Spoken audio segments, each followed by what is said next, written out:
સમાચારમાં સૌપ્રથમ વાત કરીએ તો ડંકી રૂટથી વિદેશ મોકલનારા પર ઈડીએ એક મોટી કાર્યવાહી કરી છે। ઈડીએ 13 અલગ અલગ ઠેકાણા પર દરોડા પાડ્યા।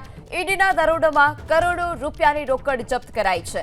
પંજાબ, હરિયાણા સહિત 13 અલગ અલગ સ્થળોએ દરોડા, 4 કરોડ 62 લાખની રોકડ અને 313 કિલો ચાંદી જપ્ત કરવામાં આવ્યું। ઈડીના દરોડામાં 6 કિલો સોનું પણ જપ્ત કરાયું છે। તો ડંકી રૂટથી વિદેશ મોકલનારા પર ઈડીએ તવાઈ બોલાવી છે। ઈડીએ 13 અલગ અલગ ઠેકાણા પર દરોડા પાડ્યા છે અને તે જ દરમિયાન રોકડ, સોના અને ચાંદીનો જથ્થો પણ જપ્ત કરવામાં આવ્યો છે। ઈડીએ 13 અલગ અલગ ઠેકાણા પર દરોડા પાડ્યા। ઈડીના દરોડામાં કરોડો રૂપિયાની રોકડ જપ્ત કરાઈ છે।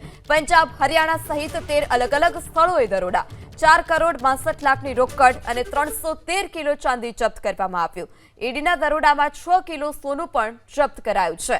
તો ડંકી રૂટથી વિદેશ મોકલનારા પર ઈડીએ તવાઈ બોલાવી છે। ઈડીએ 13 અલગ અલગ ઠેકાણા પર દરોડા પાડ્યા છે અને તે જ દરમિયાન રોકડ, સોના અને ચાંદીનો જથ્થો પણ જપ્ત કરવામાં આવ્યો છે।